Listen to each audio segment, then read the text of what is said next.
Okay, this is a short recap. Foundation repair along this wall, apparent. We've got a surface drain, it's clogged, but there's a surface drain on this corner.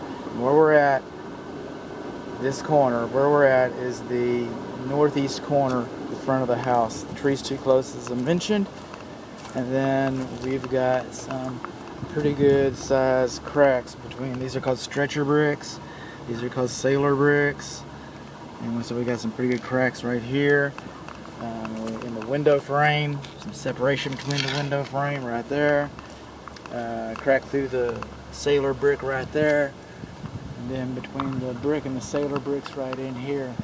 When we go further up in the soffit, okay, zoom in on this maybe. We got some pretty good separation, pretty good sun glare, separation between the soffit and the brickwork right there next to the chimney.